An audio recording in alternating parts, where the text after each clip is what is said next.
سیرہ کے بہت سے لیکچرز آن لائن بھی اویلیبل ہیں، اب تو یوٹیوب کا دور ہے، لیکن میں ہمیشہ ایک مثال دیا کرتا ہوں جو بھی چل کر آتا ہے، جو بھی کلاس میں آتا ہے، کہ دیکھیں یہ جیسچر ہے اصل میں اللہ سبحانہ و تعالیٰ کو۔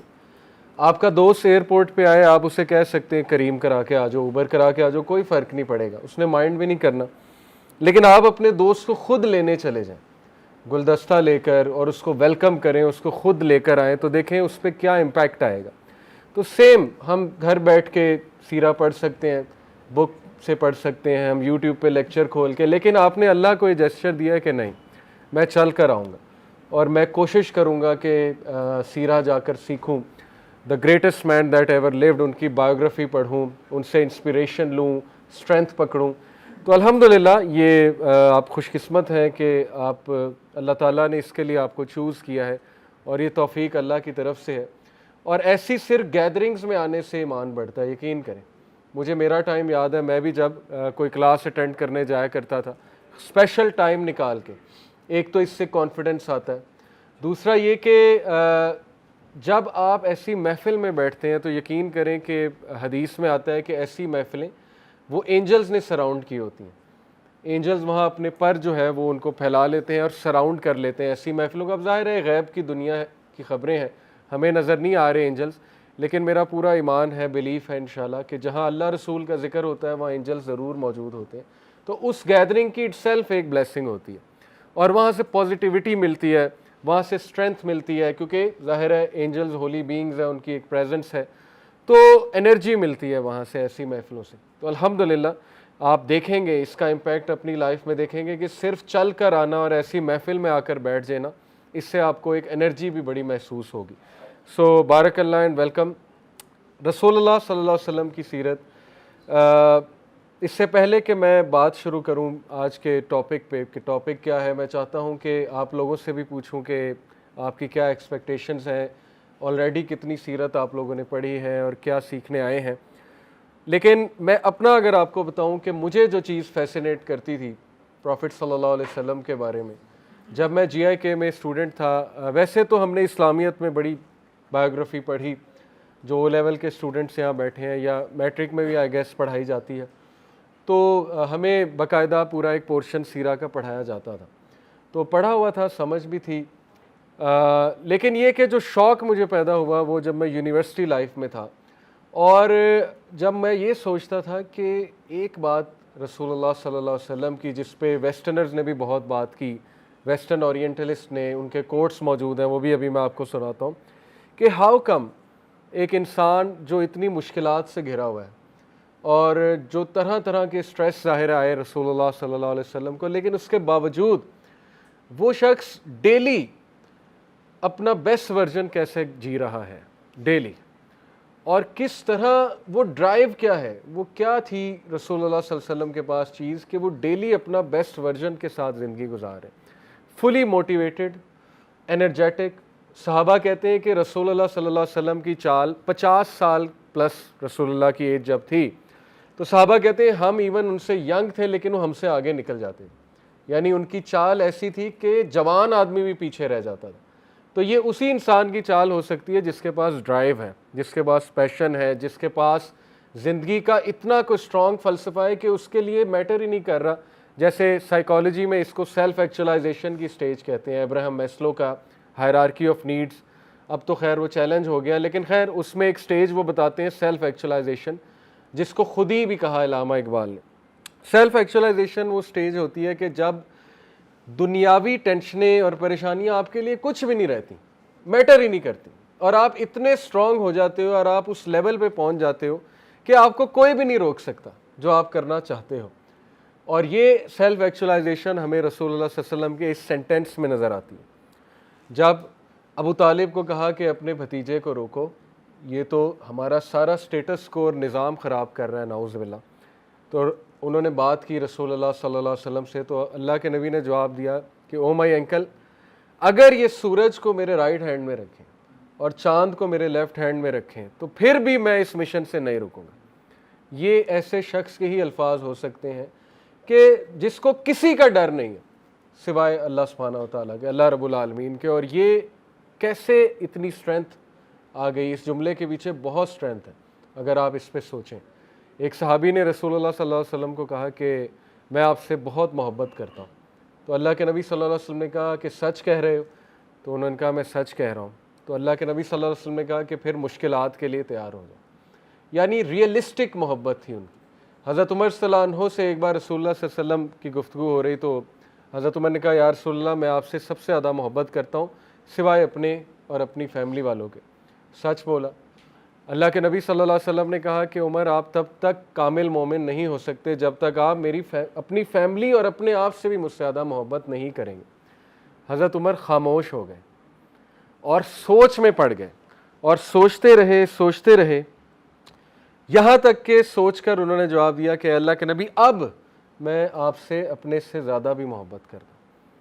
تو ان کی محبت ایموشنل سے زیادہ انٹلیکچوئل تھی. یہ بہت فرق ہے. دیکھیں ایموشنل بالکل ہے, جذباتی محبت وہ بھی اس کی بھی بہت قدر ہے. ایک نان پریکٹسنگ بندہ ان دا سینس کہ جو اسٹرگل کر رہا ہے اسلام کو پیکٹ کرتے ہوئے, ہم سب اسٹرگل کرتے ہیں کسی نہ کسی شکل میں. وہ کہتا ہے کہ ہاں نماز پڑھنی چاہیے, مجھ سے نہیں پڑھی جا رہی, لیکن وہ مانتا ہے نماز. وہ بھی بہت محبت کرتا ہے رسول اللہ سے. ایک بہت ایسا شخص جو کہتا ہے میں بہت گناہوں میں مبتلا ہوں, وہ بھی محبت کرتا ہے. تو یہ تو جذباتی محبت تو ہے ہی, اور یہ تو اللہ نے ہر مسلمان کے دل میں رکھی ہوئی ہے, یقین کریں. لیکن یقین کریں اگر ہمیں انٹلیکچوئل محبت ہو جائے, ہمیں پتہ لگ جائے کہ وہ ہیں کون, اور مسلمان ان کی سیرت میں عمل کرنے لگ جائے, تو اس قوم کو کوئی نہیں ہرا سکتا.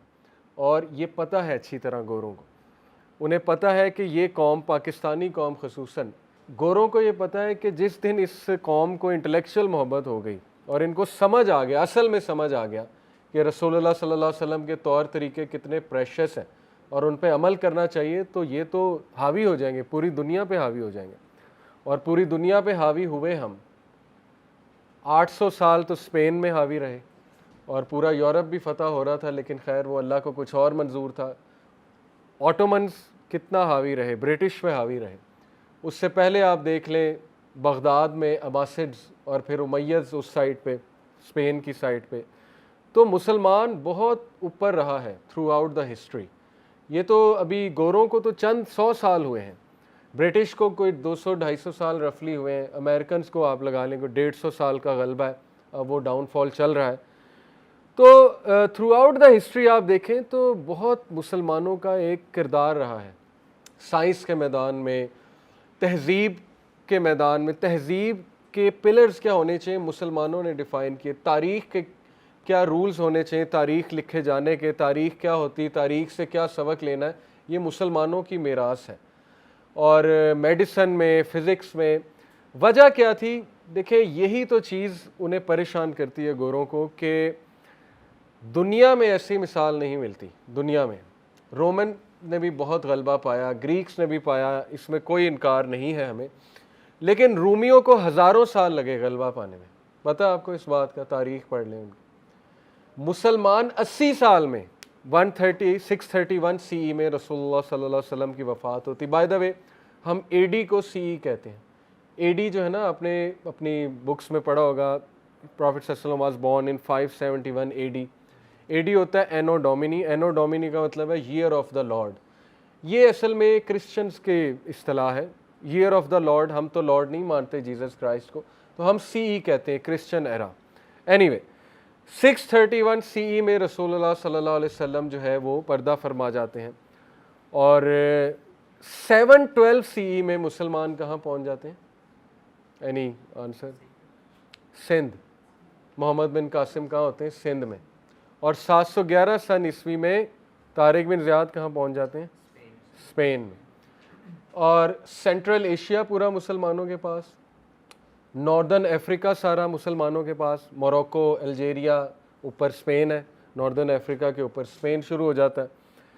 سارا کا سارا عرب مسلمانوں کے پاس, اور سب کانٹیننٹ کا حصہ مسلمانوں کے پاس, اور رشیا اور چائنا تک. سینٹرل ایشیا سے آگے پھر رشیا اور چائنا, وہاں بھی پہنچے ہوئے. کوئی صحابہ آپ کو پتہ ہے چائنا تک گئے, تاریخ کا آپ مطالعہ کر لیں. یہ چیز ہسٹورینز کو بیفل کرتی ہے کہ 80 سال میں ایک قوم اتنا رقبہ کیسے بنا لیتے ہیں اور اس لیول پہ کیسے پہنچ جاتے ہیں. 80 سال میں تو رومنز جو ہے وہ ان کو 2 سٹیز کانکر ہوئی ہوں گی میکسیمم, کتنے سٹیز کانکر کر لی ہوں گی. تو یہ ایک جیتی جاگتی جو ہے وہ ہمارے سامنے مثال ہے کہ ہاؤ کم اتنی پیس پہ کیسے ہو جاتا ہے کام. وجہ کہ جو سسٹم رسول اللہ صلی اللہ علیہ وسلم نے صحابہ کو دیا, جو تربیت کی انہوں نے, تو وہ اتنی ڈائنامک تھی, اتنی ایفیشینٹ تھی اور اتنا کوئک تھے مسلمان. اور سب سے بڑی بات یہ کہ اللہ کی برکت, اصل بات یہ ہے. باقی اپنی خوبیاں اپنی جگہ, لیکن یہ کہ اللہ کی طرف سے برکت آئی جب تک مسلمان نبی صلی اللہ علیہ وسلم کے طور طریقے پہ چلے.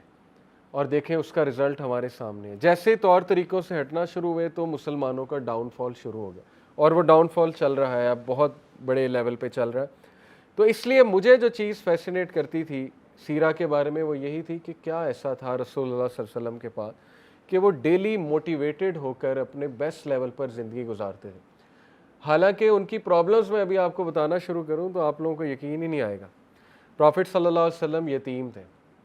ایک 6 سال کے بچے کے لیے اپنی والدہ کو فوت ہوتے دیکھنا اپنی آنکھوں کے سامنے, سفر پہ, وہ بھی سفر پہ, اس سے بڑا ٹراما تو ہوتا ہی کوئی نہیں.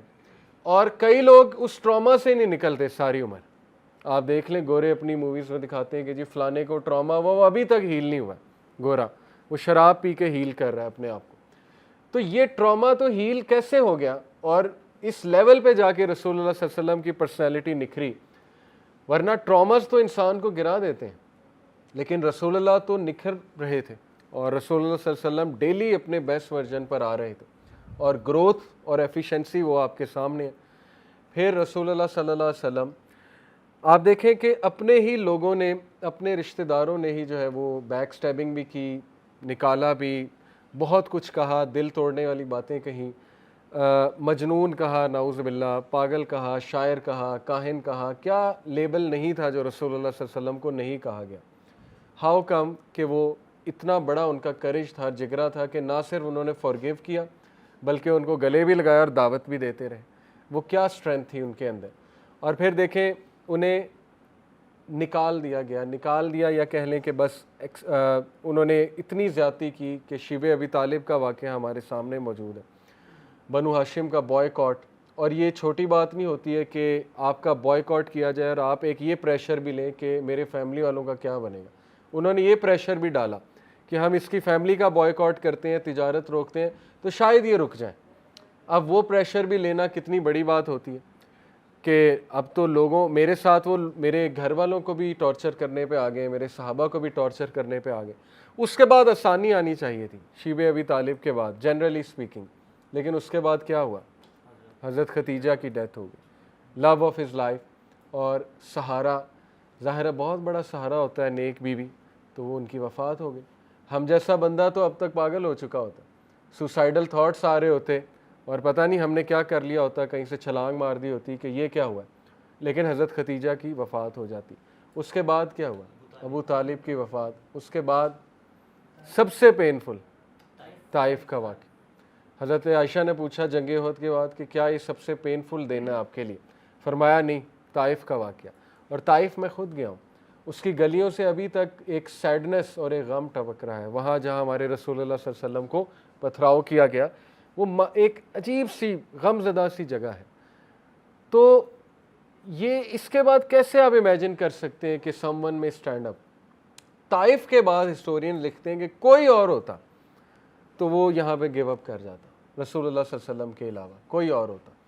اللہ کے نبی صلی اللہ علیہ وسلم درخت کے نیچے بیٹھے, روئے, اللہ سے التجا کی, اللہ کے آگے اپنا غم ہلکا کیا. وہ دعا سننے والی ہے, کبھی آپ وہ دعا سرچ کر لیں. طائف کے بعد جو دعا انہوں نے کی کہ اللہ آپ نے مجھے ان کے حال پر چھوڑ دیا, پوری شکایت کی لیکن ان اے ویری سنسیئر سینس اللہ تعالیٰ سے, جو ظاہر ہے انہوں نے بیان کیا اپنا غم کہ اللہ کیا آپ مجھے چھوڑ دیں گے, ان لوگوں کے حوالے کر دیں گے, میرے دشمنوں کے حوالے کر دیں گے. اتنے دل کھول کے اللہ سے بات کی انہوں نے. اور دیکھیں پھر اللہ تعالیٰ نے کیا مدد بھیجی, فرشتہ آیا, اس نے کہا کہ میں ابھی حکم دیں, میں ان کو 2 پہاڑوں والا فرشتہ ابھی جو ہے کچل دیتا ہوں. لیکن رسول اللہ صلی اللہ علیہ وسلم کا آپ جگرا دیکھیں کہ اس ٹائم پہ کہا کہ نہیں, ان کی قوم میں سے, ان کے بچوں میں سے ہدایت یافتہ لوگ آئیں گے. اور ایسا ہی ہوا, بہت سے اسکالرز طائف کے علاقے سے نکلے. اس کے بعد تو کوئی امیجن ہی نہیں کر سکتا کہ وہ کھڑا ہو جائے گا. لیکن اللہ کے نبی صلی اللہ علیہ وسلم کھڑے ہوئے اور انہوں نے اپنے ایک اور طریقہ اختیار کیا, مدینہ ہجرت کی جائے, اور مدینہ جا کر پھر پورا ایک انہوں نے اسلامی معاشرہ قائم کیا. تو اس لیے بیٹیوں کی طلاقیں دیکھیں اللہ کے نبی صلی اللہ علیہ وسلم نے. ابو لہب نے دونوں بیٹیوں کی طلاقیں کروا دی. تو باپ کے لیے تو یہی ایک کمر توڑ غم ہوتا ہے کہ بیٹیوں کو طلاق ہو گئی. پھر مدینہ جا کر بھی جو ہے وہ یہودیوں نے کبھی مشرکیوں نے سکھ کا سانس نہیں لینے دیا، ان دا سینس کہ تنگ کیے رکھا. اور آپ دیکھیں کہ ہر طرح کی سازش کی، ان کو پروپیگنڈا کیا، میلائن کرنے کی کوشش کی. رسول اللہ صلی اللہ علیہ وسلم کو ایون نعوذ باللہ قتل کرنے کی کوشش کی. جو کعب بن اشرف تھا، بہت بڑا ایک وہ یہودی سازش والا بندہ، اس نے تو ایون رسول اللہ صلی اللہ علیہ وسلم کے خلاف پورا پلان بنایا کہ کسی طرح انہیں نعوذ باللہ صفحہ ہستی سے مٹا دیا جائے. اور ایٹ دی اینڈ رسول اللہ ہی کنگ بن گئے. فتح مکہ ہوئی اور وہاں آ کر رسول اللہ صلی اللہ علیہ وسلم کے سامنے وہی لوگ آئے جنہوں نے پتھراؤ کیا تھا، تنگ کیا تھا، اجڑی پھینکا کرتے تھے، کیا کیا کرتے تھے. تو یہ سیرہ ایک لیونگ میریکل ہے. آپ کو دنیا میں کسی شخص کی ایسی بایوگرافی نہیں ملے گی اور آپ حیران ہو جائیں گے یہ ہوا کیسے. آپ دیکھیں سب سے جو میریکولس بات ہے وہ یہ کہ وہ امی تھے. امی کو ہم کہتے ہیں ان لیٹرڈ، الٹریٹ جو ہے وہ ایک ڈیروگیٹری ورڈ ہے. ہمارے نبی الٹریٹ کہیں سے نہیں تھے، بلکہ ہمارے نبی بہت حکمت والے، بہت وائز، کیونکہ وہ بہت زیادہ سولیٹیوڈ پسند کیا کرتے تھے. یہ بھی علم کی ایک شاخ ہے نا کہ بندہ سولیٹیوڈ میں جائے اور غور و فکر کرے. غور و فکر بھی علم ہی ہے اور حکمت ہے. تو وہ ان لیٹرڈ تھے، انہیں لکھنا اور پڑھنا نہیں آتا تھا. ایک ان لیٹرڈ انسان کس طرح سے ایسے ایڈمنسٹریٹرز کریٹ کر دیتا ہے جو دنیا کو ایڈمنسٹریشن اور پبلک ایڈمنسٹریشن کے رولز دیں گے. سارا کا سارا جو ماڈرن سائنس اور یہ سارے جو اصول آ رہے ہیں یہ عرب سے آ رہے ہیں. اگر آپ تھوڑی سی ریسرچ کریں گے، اسپین میں ٹولیڈو ایک سٹی تھی. عبد الرحمن III ایک بہت پاورفل کیلف تھا امیدز کا. ٹولیڈو سٹی میں ٹرانسلیشن سینٹرز تھے، لائبریریز تھیں. آکسفورڈ یونیورسٹی کے لوگ ٹولیڈو آتے تھے. آکسفورڈ تب نئی نئی بنی تھی اور کوئی اس کی اتنی حیثیت نہیں تھی. یو کے سے لوگ آتے تھے اور وہاں سے بکس ٹرانسلیٹ کرا کے لے جاتے تھے. عربیوں نے کیا کیا، گریکس کی کچھ بکس ٹرانسلیٹ کی اور ظاہر ہے کہ پھر گوروں نے ہم سے عربک بکس ٹرانسلیٹ کر کے انگلش میں ٹرانسلیٹ کر کے لے کے گئے. تو سارا کا سارا جو ویسٹ میں رینیسنس اور انلائٹنمنٹ جسے وہ کہتے ہیں، جس پہ بڑا پراؤڈ ہے. پہلے وہ ڈارک ایجز میں تھے، ان کی ڈارک ایجز تھیں، ہماری تو وہ ڈارک نہیں تھیں، ہم تو پیک پہ تھے. یہ بھی ایک بچوں کے ذہن میں ڈال دیا نا ڈارک ایجز، ڈارک، وہ تو ان کی ڈارک ایجز تھیں، ہماری کہاں سے تھی. تو لہٰذا ان کے رینیسنس اور ان کے انلائٹنمنٹ میں مسلمانوں کا اتنا بڑا کردار ہے کہ جس کا انہیں شکریہ ادا کرنا چاہیے. لیکن اس کے شکریہ کے برعکس جو سلوک ہے ان کا ہسٹری میں وہ آپ کے سامنے ہے. انٹلیکچوئل ڈس آنیسٹی ہے. ہمارے بچوں کو ابن سینا بتانے کے بجائے ایویسینا بتا رہے کہ گریک لگے اور وہ گورا لگے ایویسینا، حالانکہ ان کا نام ابن سینا تھا. ابن رشد کو ایویروس کہہ دیا. ٹھیک ہے، آپ نے اپنے وہ گریک اس کے مطابق ٹرانسلیٹ کر دی، لیکن یہ کہ صحیح نام بھی تو بتائیں نا. دیور عربس. ابن سینا آلدو ایرانی تھے، لیکن ابن سینا کی کلاس میں یورپینز چھپ کر آتے تھے کیونکہ ان کے پادری اس وقت انہیں قتل کیا کرتے تھے. جو بھی سائنس پڑھتا تھا اسے پادری جلا دیا کرتے تھے، وچ کہہ کے، ڈیمن کہہ کے کہ یہ بندہ اس کو پوزیس کر لیا کسی نے. یعنی اس لیول پہ ان کی وہ تھی، آپ کہہ لیں کہ بیکورڈنس تھی. تو چھپ کر، شپ میں چھپ کر آیا کرتے تھے کلاس پڑھنے. یہ اصل میں ہمارا بیک گراؤنڈ تھا. اور مسلمانوں نے وہ رولز دیے اور وہ ٹارچ جلائی سویلائزیشن کی، تہذیب کی، جس سے گوروں نے بہت فائدہ اٹھایا. اینی یہ ساری باتیں بتانے کا مقصد یہ ہے کہ all of this was enabled by the teachings of رسول اللہ صلی اللہ علیہ وسلم. اور رسول اللہ صلی اللہ علیہ وسلم کی ٹیچنگز نے عربس کو ایک دن میں ایسا شفٹ کیا، ایسا چینج کیا. پروفیسر پی کے ہٹی ایک ہسٹورین ہے، وہ لکھتے ہیں کہ رسول اللہ صلی اللہ علیہ وسلم، پروفٹ محمد صلی اللہ علیہ وسلم نے عربس کا 24 گھنٹہ چینج کر دیا، 24 آور چینج کر دیا. ان کا اٹھنے کا طریقہ، ان کا کھانے کا طریقہ، ان کا صفائی کا نظام، ان کی سوچ. ایسا ایجوکیشن سسٹم دیا جو 3 اس پہ مبنی تھا. دیکھیں بیسٹ ایجوکیشن سسٹم ہوتا ہے جو نمبر 1 آپ کے فزیکل ایجوکیشن کا خیال رکھے، ہائیجین کا، آپ کے فزیکل ایٹریبیوٹس کا.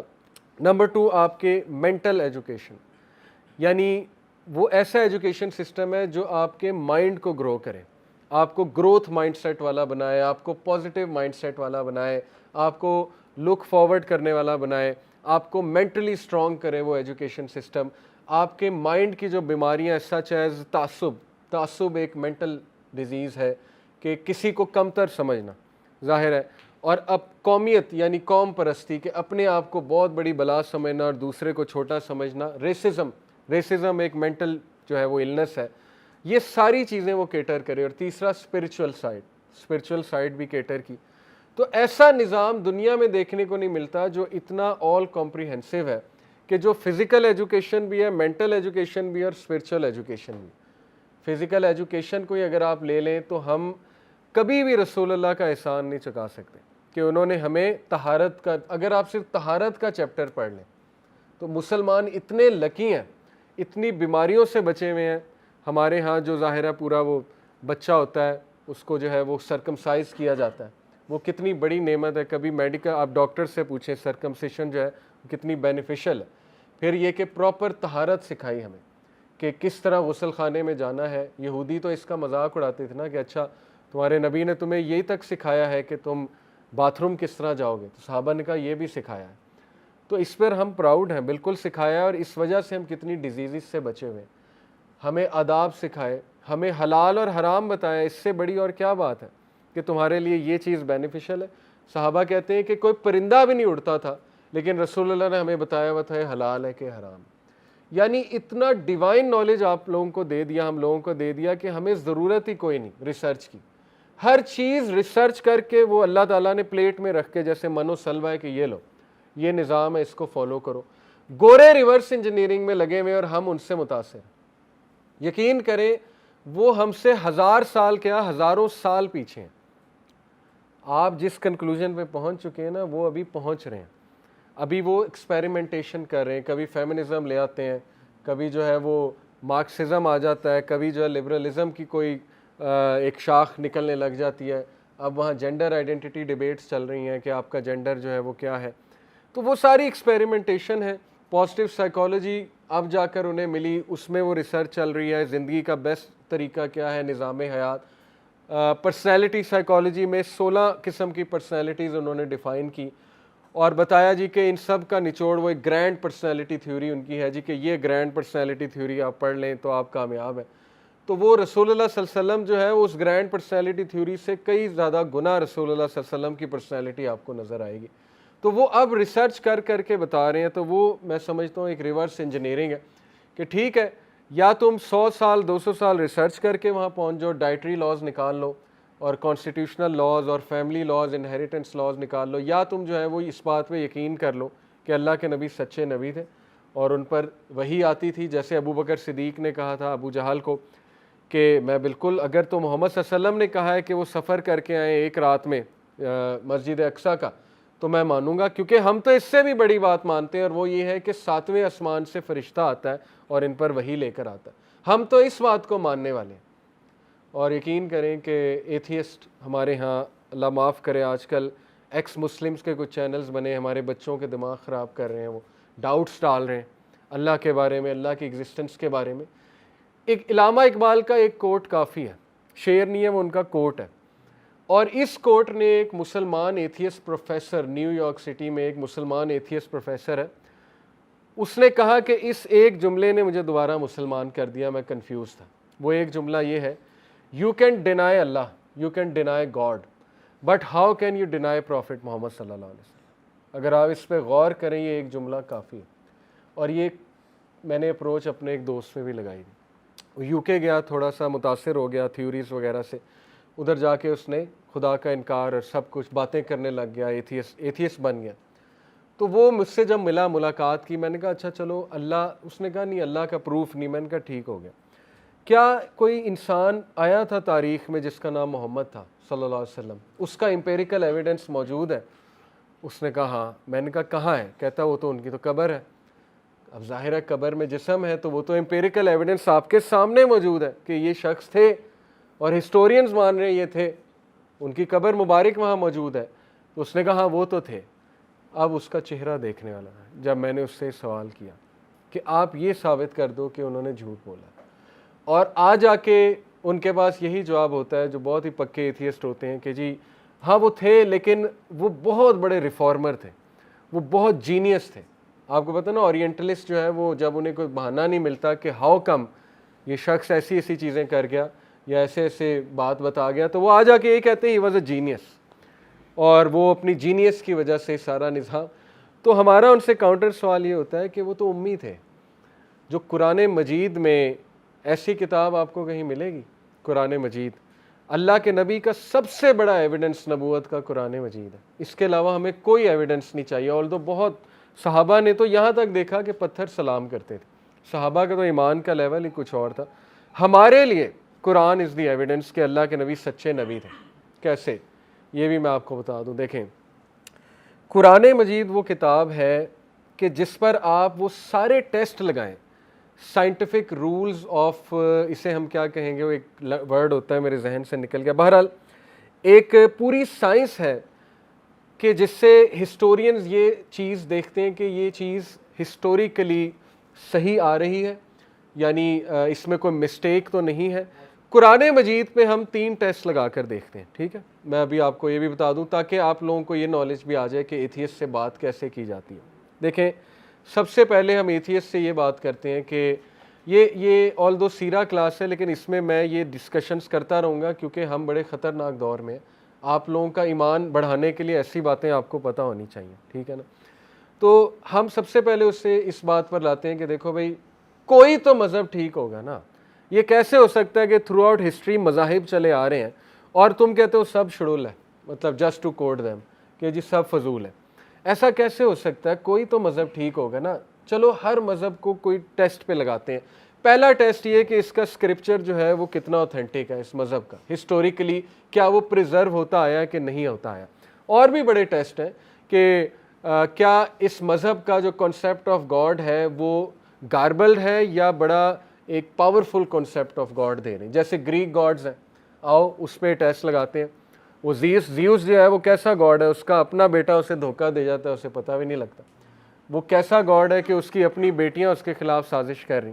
یہ کون سا گاڈ ہوا؟ یہ گاڈ نہیں ہے, یہ پتہ نہیں شیاطین کو انہوں نے سمجھ لیا خدا, یا شیاطین نے انہیں کو دھوکہ دیا, یا اینجلز کو پتہ نہیں خدا بنا لیا. لیکن خدا تو ایسا نہیں ہوتا. بائبل پہ لگائیں یہ ٹیسٹ. حضرت عیسیٰ کو وہ خدا کہتے ہیں. حضرت عیسیٰ تو کھاتے تھے پیتے تھے. حضرت عیسیٰ جو ہے وہ تو انہی کے مطابق سولی پہ لٹکایا گیا. ہم تو نہیں مانتے لیکن کہتے ہیں سولی پہ لٹکایا گیا. تو گاڈ اتنا پاور لیس کیسے ہو گیا؟ کیا گاڈ کے پاس کوئی اور طریقہ نہیں تھا ہیومن بینگز کے سنس فارگیو کرنے؟ وہ کہتے ہیں نہیں, یہ اوریجنل سن جو ہے وہ اس کو فارگیو کرنے گاڈ خود آیا اور اس نے کہا کہ میں اپنی قربانی خود دوں گا کیونکہ مسٹیک میری تھی. آپ کو پتا نا کرسچینٹی کا فلسفہ یہ ہے کہ اللہ سے نعوذ باللہ مسٹیک ہوئی ہیومن بینگ کو بنا کے. یہ بائبل کی آیت ہے, بائبل میں لکھا ہوا ہے then God repented for what he did. کیا گاڈ خود ہی ریپینٹ کر سکتا ہے؟ کس سے ریپینٹ کرے گا گاڈ؟ پھر بائبل میں لکھا ہوا ہے کہ گاڈ نیچے آیا اور ڈیوڈ سے, یا میرے خیال حضرت عزیر سے, حضرت یعقوب سے, جیکب سے ڈیوڈ نے ریسلنگ کی اور گاڈ ہار گیا. جیکب سے گاڈ نے ریسلنگ, گاڈ ہار گیا, اور اس کے بعد گاڈ نے جیکب کو جو ہے وہ پروفٹ بنا دیا اور کہا کہ تم اس لائق ہو. مطلب کس طرح کی باتیں آپ لوگوں کو پڑھا رہے ہیں. پھر بائبل میں یہ بھی لکھا ہوا ہے کہ God slept as if he was drink, مطلب ٹن ہو کے گاڈ سو گیا, نعوذ باللہ نعوذ. تو کیا موکری آپ بنا رہے ہیں گاڈ کی, کیا سکھا رہے ہیں آپ اپنی جنریشن کو. اسی لیے ویسٹ کیوں کرسچینٹی کو انہوں نے ترک کر دیا, سیکولرزم کی طرف کیوں گیا ہے ویسٹ, کبھی آپ نے سوچا ہے؟ کیونکہ کیا لکھا ہوا ہے بائبل میں, ساری تو نان سائنٹیفک باتیں, کانٹراڈکشنز اتنی زیادہ ہیں. پھر گاڈ کا آپ نے کیا پریکٹیکلٹی دی؟ کچھ نہیں آپ نے. اور ساری عمر چرچ نے جو ہے وہ لوگوں کو پیسا ہے اپنے کنگ کے ساتھ مل کے. چرچ جو ہے وہ ظاہر ہے کرپٹ ہو گیا اور کنگ شپ کو جو ہے وہ ڈیوائن قرار دے دیا, اور کنگ جو ہے وہ بس لوگوں سے ٹیکس لیے جا رہا ہے. تو یہ سارے ظلم کی وجہ سے ویسٹ کے پاس ایک دلیل ہے کہ جی یہ تو مذاہب سارے فضول ہیں. اور ہمارے ایتھیسٹ کا یہ مسئلہ ہے کہ وہ وہاں سے نیریٹو پکڑتا ہے, ویسٹ سے جو متنفر ہے مذہب سے, وہ متنفر ہے اور ان کے پاس ریزنز ہیں متنفر ہونے کی. اسلام تو انہوں نے کبھی پڑھا ہی نہیں. ہندوز اب ہندوازم سے متنفر ہے, وہ کہتے ہیں یہ کیا باتیں لکھی ہیں, گاڈ ایسے کیسے ہو سکتا ہے کہ وہ ان کی جو ہے وہ پاروتی, اس نے جو ہے اپنے میل سے ایک بچے کو جنم دیا, وہ بچہ جو ہے گنیش بنا اور وہ اس کو واش روم کے باہر کھڑا کیا کہ میں نہا رہی ہوں, تو کسی کو اندر نہ آنے دینا. تو وہ ہنومان جو ہے وہ آیا, اس نے جب دیکھا کہ میری بیوی اندر ہے, بچہ مجھے اندر جانے ہی نہیں دے رہا, تو اس نے کہا کہ یہ کون ہے بچہ؟ اس نے پوچھا تم کون ہو؟ اس نے کہا کہ میری ماں اندر نہا رہی ہے, تم نہیں جا سکتے. تو اس نے کہا ہاؤ ڈیئر یو, تم مجھے میری بیوی سے روک رہے ہو. اس نے جو ہے اس کی گردن اڑا دی. اب جب وہ نکلی باہر تو اس نے کہا یہ تم نے کیا کیا؟ تو ہمارا بیٹا تھا. وہ ایک دم حیران ہو گیا, اچھا بیٹا تھا؟ اس نے کہا کوئی مسئلہ نہیں. اس نے کہا کہ ٹھیک ہے, جو بھی مجھے سر ملتا ہے وہ اس پہ میں لگا دیتا ہوں. ہاتھی کا سر ملا, وہ لگا دیا, اور گنیش بن گیا. یہ کیسے, مطلب کس, دیکھیں, not to hurt the sentiments of Hindus, we respect all people, لیکن we don't respect the fact کہ آپ لوگوں کو غلط چیز نہ پڑھائیں. اس کی رسپیکٹ نہیں ہے, اور ہمیں کسی نہ کسی لیول پہ تو اوفینڈ کرنا پڑے گا نا کسی کو, in order to state the truth. تو مقصد کسی کو اوفینڈ کرنا نہیں ہے, لیکن میں چاہتا ہوں کہ ہم سوچیں کہ ہم نے خدا کے تصور کے ساتھ آخر کیا کیا ہے. تو یہ ایک بہت بڑا ہمارا آرگومنٹ ہوتا ہے کہ صرف اسلام, آپ آیت الکرسی پڑھا دیں کسی کو اور وہ دنگ رہ جائے گا کہ یہ ہے اللہ. لا تأخذہ سنۃ ولا نوم, اللہ کہتا ہے نیند تو دور کی بات, مجھے اونگ بھی نہیں آتی ہے. لہو ما فی السماوات و ما فی الارض, سب کچھ اللہ کے کنٹرول میں ہے. اللہ کی جو کرسی ہے وہ زمین و آسمان پہ پھیلی ہوئی ہے, اور اللہ کے آگے کوئی نہیں ٹک سکتا. بہت سی آیات ہیں, آپ قرآن مجید کو کبھی کوٹ تو کریں, وہ ان کی آنکھوں میں آنسو آ جاتے ہیں لٹرلی گورو, کہ یہ گاڈ ہے, اصل میں تو یہ اللہ ہے, اور اللہ ایک ہے, توحید. تو یہ ہمارا پہلا ہوتا ہے ٹیسٹ, کہ آؤ سارے مذاہب کو اس ٹیسٹ پہ پرکھتے ہیں کہ گاڈ کی ٹیچنگز کیا ہیں ان کے بارے میں. دوسرا ہمارا ٹیسٹ ہوتا ہے کہ اسکرپچرز کتنے پریزروڈ ہیں. آؤ سائنٹیفک جو ہے وہ رولز لگاتے ہیں. آپ اسلام کے پرانے صحیفے لائیں, سب سے پرانے 13 صدی پرانے, جو ٹرکی کے میوزیم میں, آپ ان پہ ریڈیو کا جو ہے وہ کریں, کیا کہتے ہیں اسے, کاربن ڈیٹنگ کریں, اور آپ کو ثبوت ملے گا. بلکہ وہ لنڈن کی یونیورسٹی نے ثابت کیا ہے, ایک وہ پروفیسر ہے, اس کا نام میرے ذہن سے نکل گیا, اس نے ثابت کیا کہ یہ واقعی 13 صدی پرانے, اور اس نے ثابت کیا کہ یہ واقعی ہی پریزرو ہوا ہے تھرو آؤٹ ہسٹری. وہ بالکل وہی الفاظ ہیں جو آج ہمارے پاس ہیں. تو سائنٹیفک اس کے مطابق بھی قرآن ہی سے اس ٹیسٹ کو پاس کر رہے ہیں. آپ لاؤ ہندوز کے اسکرپچر, آپ کے پاس کیا سورس ہے, کیا آپ کے پاس دلیل ہے کہ وہ واقعی وہ ہیں جو گاڈس کی طرف سے آئیں. اپنشد پہ ٹیسٹ کرو, ویداس پہ کرو, آپ اولڈ ٹیسٹمنٹ نیو ٹیسٹمنٹ پہ ٹیسٹ لگاؤ, کیا دلیل ہے آپ کے پاس؟ اوریجنل لینگویج میں ہی نہیں ہے وہ. تو اوریجنل لینگویج تو کچھ اور تھی, اولڈ ٹیسٹمنٹ نیو, حضرت عیسیٰ انگلش تو نہیں بولتے, تو وہ اولڈ نیو ٹیسٹمنٹ تو انگلش میں ہے, وہ کہاں سے آ گئے انگلش میں؟ ہمارے پاس تو اوریجنل لینگویج ہے, عربک تھی, عربک میں قرآن ہے, عربک میں. پھر اگلی دلیل ہے نیم آف دا ریلیجن. صرف اسلام واحد ریلیجن ہے جس کا نام کسی شخصیت یا علاقے پہ نہیں. سر بدھزم کیا ہے, کس کے نام پہ؟ گوتم بدھ. جوڈائزم کس کے نام پہ؟ جوڈاز. کرسچینٹی کس کے نام پہ؟ کرائسٹ. ہندوز جو ہے وہ علاقہ ہے پورا, ہندوتوا وہ پورا علاقہ ہے. تو اسلام کا مطلب ہے submitting oneself to the will of God. صرف اسلام لاجیکل نام, اس کے علاوہ سارے نام کسی علاقے میں ہیں یا کسی شخصیت میں ہیں, یا جو اب خود ہی جو آپ نے من گھڑت رکھی ہے. اور پھر دکھاؤ کہ بائبل میں کرسچینٹی کا ورڈ کہاں ہے, بائبل میں جوڈائزم کا ورڈ کہاں ہے, بدھسٹ اسکرپچر میں بدھزم کہاں پہ لکھا ہے, قرآن میں اسلام کتنی بار آیا؟ اللہ کہتے ہیں اسلام کے علاوہ کسی نے کوئی اور دین کیا تو وہ قابل کو اسلام. اتنی بار اللہ نے کہا ابراہیم علیہ السلام مسلمان تھے, مسلمان کا ورڈ موجود ہے. تو صرف قرآن اس ٹیسٹ کو جو ہے وہ پورا کرتا ہے کہ مذہب کا نام. تیسرا ٹیسٹ جو ہے وہ ہم یہ دیکھتے ہیں کہ کیا اس کے لاز, جو ریلیجن جس کی آپ بات کریں, کیا اس کے لاز ہیومن ویلفیئر میں ہیں یا ہیومن ویلفیئر کے ہی خلاف ہیں. آئیں بدھزم کو لائیں, کرسچینٹی کو لائیں, ہندوز کو لائیں. کرسچینٹی میں آپ کو پتہ ہے جو سن کی سزا, ایک تو وہ کنفیشن ہے, وہ ویسے ہی نان پریکٹیکل چیز ہے. آپ کنفیس کر رہے ہیں سارا کچھ وہ ایک پادری کے سامنے, وہ آپ کو بلیک میل کر سکتے. اسلام میں ہے کہ اللہ کے سامنے کنفیس کرو. وہ جو ہے پھر یہ ہے کہ آپ سے کوئی گناہ ہو جاتا ہے, آپ کو پتہ ہے کہ پادری اپنے آپ کو کتنی اسٹرکٹ سزا دیتے ہیں, اپنے آپ کو کوڑے مارتے ہیں, اور وہ اپنے آپ کو جلاتے بھی ہیں, بہت کچھ کرتے ہیں. تو بدھزم دیکھ لیں, اپنے آپ کو ڈسپلن کرنے کے لیے کھانا چھوڑ دیتے ہیں. یعنی آپ نے تقوی ہے نا, یہ اسلام میں آپ نے تقوی اچیو کرنا ہے, کتنا سمپل ہے. استغفار کرو, اللہ کے قریب ہو, وضو کرو, ذکر کرو. اس میں اس ریلیجن کا تقوی کیا ہے؟ شادیاں نہ کرو, پنڈت شادیاں نہیں کرتے, پادری شادی نہیں کرتا, نن شادی نہیں کرتی, بدھسٹ شادی نہیں کرتے. وہاں تقوی کا یہ کانسیپٹ ہے. وہاں یہ کانسیپٹ ہے کہ سب کچھ چھوڑ دو, دنیا چھوڑ دو. آپ بتائیں بدھسٹ کیا گلوبل ایشو سالو کریں گے؟ ان کو تو کچھ بھی نہیں پتہ, وہ پہاڑوں میں جا کر بیٹھ گئے. اسی طرح جو ہے وہ پادری جو ہے اس کا نالج کو خاص نہیں ہے, بس وہ یہی کہ Jesus is love, Jesus is لو, اس پہ لگے ہوئے. اگین میں یہ ڈسکلیمر دے دوں کہ دیکھیں ہم کسی کو ہرٹ نہیں کر رہے, لیکن ہمیں ذرا تھوڑا سا بلنٹلی اس پہ آ کر سوچنا پڑے گا سب کو کہ ہم دیکھیں, اپنے اپنے مذہب کو دیکھیں. ایون میں تو کہتا ہوں اسلام کو دیکھیں, آپ بچوں کو آئیں ہم اسلام پہ ٹیسٹ لگاتے ہیں سارے, تو وہ ٹیچنگز جو ان کی ہیں وہ ہیومن نیچر کے خلاف ہیں. وہ تو بیسیکلی ہیومن ہارم میں آ رہی ہیں, بلکہ ہیومن ویلفیئر تو بہت دور کی بات ہے. اسلام اتنا پریکٹیکل ہے, آپ صرف نماز کے کنسیپٹ کو اٹھا لیں. میڈیٹیشن, آج گوروں کی ریسرچ ہے کہ میڈیٹیشن جو لوگ کرتے ہیں ان کے 3 فائدے ہوتے ہیں. یہ باقاعدہ سائیکولوجیکل ریسرچ ہے, اور 3 فائدے ہوتے ہیں. پازیٹیو ایموشنز ان کے زیادہ ہوتے ہیں, اوور تھنکنگ نہیں کرتے وہ لوگ میڈیٹیشن والے. میڈیٹیشن ان کے لیے یوگا یا کینڈل لائٹ کو دیکھنا بیٹھ کے, یا بس سالیٹیوڈ میں بیٹھنا. تیسرا فائدہ ان کا گرے میٹر زیادہ ہوتا ہے. گرے میٹر برین میں ہوتا ہے, وہ زیادہ ہونے کا مطلب ہے کہ آپ کی انالیٹیکل ایبیلٹی, ڈیسیژن میکنگ اچھی ہے. یہ ریسرچز ہیں میڈیٹیشن کے اوپر. ابھی تو گورے یہ ریسرچز نمازی پہ کر لیں تو پتہ نہیں کیا دریافت کر لیں, تہجد گزار پہ, نمازی پہ. ایک گاؤں میں عام سا بندہ جو تہجد گزار ہے, اس کا وہ MRI اسکین کر لیں تو پریشان ہو جائیں گے کہ یہ بندہ کس لیول پہ پہنچا ہوا ہے. تو اس لیے پھر زکوٰۃ کا سسٹم اس سے زیادہ پریکٹیکل کیا ہے؟ پھر آپ یہ لے لیں حج کا سسٹم لیں, تمام عبادات اٹھا لیں, اسلام کی تمام لاز اٹھا لیں, تمام شریعہ لاز اٹھا لیں, ان کو اپلائی کر کے دیکھ لیں, آپ کی سوسائٹی درست ہو جائے گی. چاہے آپ دنیا کے کسی کونے میں ہیں, چاہے آپ جو ہے وہ الاسکا میں رہ رہے ہیں, وہاں بھی اسلام لگ رہا ہے, چاہے آپ مکوانا میں رہ رہے ہیں, وہاں بھی اسلام لگ رہا ہے. صحیح مذہب کی یہی نشانی ہے کہ وہ یونیورسل ہے, کہیں بھی لگتا ہے. بدھزم نہیں لگا سکتے. گاؤں میں آپ کیسے بدھسٹ بنائیں گے لوگوں کو؟ ہندوز جو ہے وہ ایک خاص علاقے میں ہے, اس کے بعد آپ ایک CEO گورے کو ہندو بنا سکتے ہیں؟ وہ کیا کہے گا؟ وہ کہے گا یہ کیا ہے, واٹ از دس, ٹھیک ہے نا. تو اس لیے اسلام CEO پہ بھی لگ رہا ہے, اسلام ایک عام سے گاؤں کے بندے پہ بھی لگ رہا ہے, اسلام الاسکا میں بھی لگ رہا ہے, اسلام ہر جگہ اپلیکیبل ہے.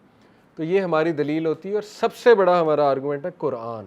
رسول اللہ کا سب سے بڑا میریکل تھا قرآن. دیکھیں قرآن کے بارے میں 3 ٹیسٹ آپ کو سکھا دیتا ہوں جو آپ ہمیشہ ڈیبیٹس میں کر سکتے ہیں. پہلا ٹیسٹ ہے test of time. Test of time کیا ہے؟